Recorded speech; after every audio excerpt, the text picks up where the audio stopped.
My name is Amanda Robbins, and I chose to talk about Christmas and Chaucer's time. The Christmas of Chaucer's time, as well as the Christmas we celebrate today, is rooted in both Christian doctrine as well as the predecessing pagan traditions.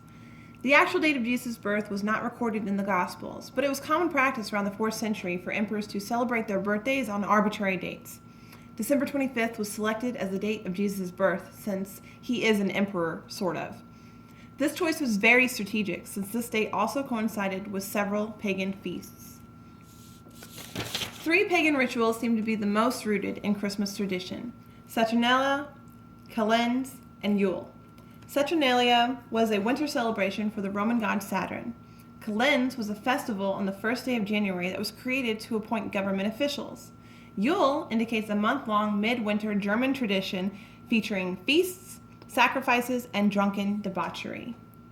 Many lesser pagan rituals borrowed from traditions of higher pagan rituals and vice versa, so it is difficult to know for sure which feast started which Christmas traditions. All 3 seem to be celebrated with the exchange of gifts, however. Wax dolls, figs, pastries, and coins were exchanged. All 3 also seem to focus on rebirth, namely the rebirth of vegetation. Thus, homes were decorated in holly, mistletoe, and evergreens. Chaucer's Christmas would have lasted about 12 days, from December 25th to January 6th. Before these 12 days of feasting, there would be a month-long fast called Advent. One pagan aspect of the Christmas celebrations was the inversion of social roles. Rich became poor, and poor became rich. Men and women would wear clothing of the opposite sex and dance with animal masks on. Once there was even an election of a boy bishop.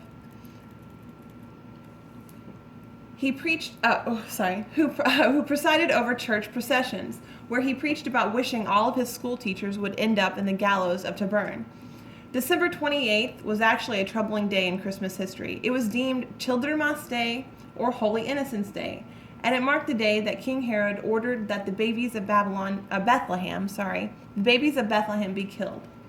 On this day, children were often given power, sometimes over entire towns, but they were more often than not beaten to be reminded of King Herod's cruelty.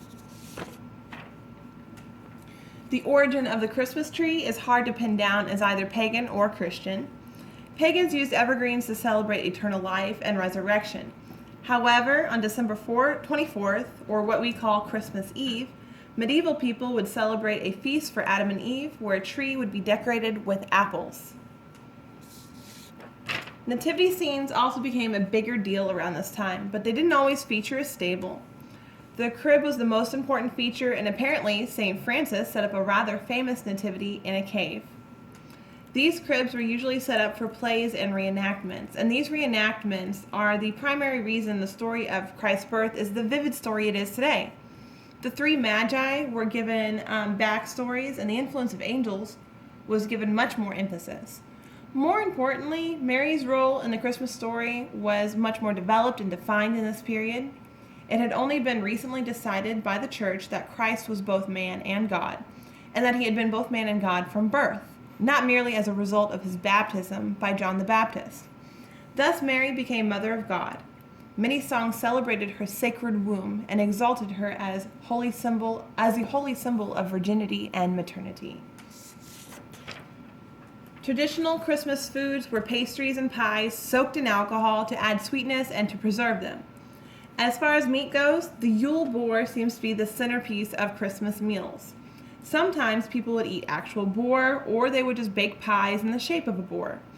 Turkey did not become popular until the bird came to Europe from Mexico in 1531, though pheasants and other birds of prey were also eaten during the 12 days of feasts. The rich celebrated with more extravagant meals. One royal Christmas feast in 1377 under Richard II featured 28 oxen and 300 sheep. Christmas was also a time for charity and sharing food. Gifts of food were sometimes mandated by law. For instance, the town of La Grasse had to give their best bunny to the local monastery each Christmas in order to maintain the right to raise rabbits.